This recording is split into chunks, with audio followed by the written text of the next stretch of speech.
नीतीश के ललन ने जब मोदी शाह को ललकारा, मोदी के हनुमान ने जवाब दिया करारा। ललन को चिराग पासवान की दो टूक, मोदी के खिलाफ बोलने से पहले अपने गिरेबान में झांके हुजूर। मोदी के लिए हनुमान बनने की कहानी, नीतीश ललन से दुश्मनी की कहानी काफी है पुरानी। सदन में जदयू अध्यक्ष ललन सिंह ने जब कहा 2024 में तो बीजेपी की सरकार किसी भी कीमत पर नहीं आएगी, अब जब ये बात पीएम मोदी के हनुमान चिराग पासवान तक पहुंची तो उन्होंने मुख्यमंत्री नीतीश कुमार और जेडीयू के राष्ट्रीय अध्यक्ष ललन सिंह को निशाने पर लिया। इस बार चिराग पासवान ने न सिर्फ सुशासन बाबू को उनकी सियासत की सीमा बताई, बल्कि जेडीयू अध्यक्ष राजीव रंजन उर्फ ललन सिंह को ही अमर्यादित भाषा पर टिप्पणी करते सड़क छाप तक कह डाला।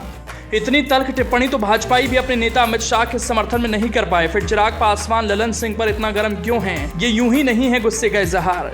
लोक जनशक्ति पार्टी रामविलास अध्यक्ष चिराग पासवान का बयान कुछ इस प्रकार से है। वो कह रहे हैं, राजनीति में षड्यंत्र कर किसी के ऊपर बयानबाजी करना ये तो समझ में आता है, लेकिन न्यायिक मामले पर सवाल खड़े करना उचित नहीं। बीजेपी का आशीर्वाद था कि नीतीश कुमार मुख्यमंत्री बन गए।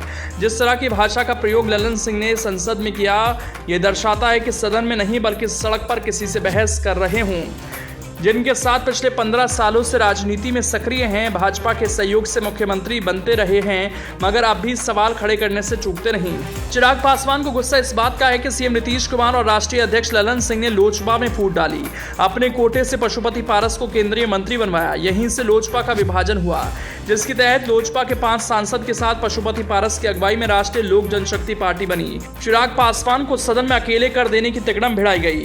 ये दिगर किस समय के साथ साथ ये पता चलने लगा कि पार्टी दो फाड़ हुई, मगर स्वर्गीय रामविलास पासवान का बनाया वोट बैंक चिराग की तरफ अधिकांशतः शिफ्ट होता दिखा। जब तक जदयू के राष्ट्रीय अध्यक्ष आरसीपी सिंह रहे, तब तक लोजपा अपने पुराने फॉर्म में ही रही।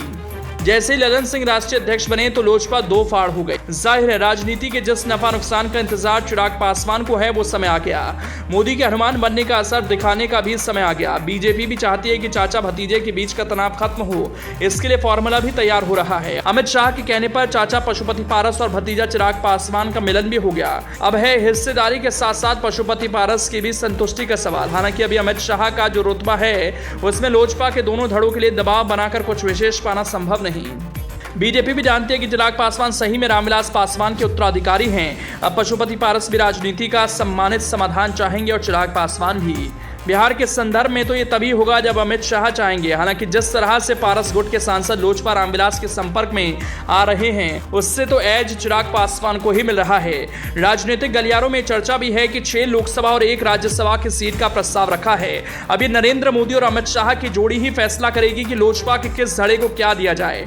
बहरहाल चिराग पासवान की भाजपा से नजदीकियां जग जाहिर रही हैं। गठबंधन में नहीं रहते हुए भी भाजपा के साथ खड़े रहने वाले चिराग का ये समय पाने वाला है।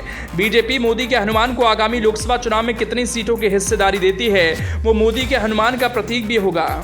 साथ ही भाजपा का गठबंधन दल के प्रति चिंता और उसकी राजनीतिक समृद्धि के प्रति विकसित सोच का आकलन भी। बहरहाल इसलिए ललन सिंह और नीतीश कुमार से चिराग पासवान बिदके रहते हैं। यही हाल ललन सिंह और नीतीश कुमार का भी है।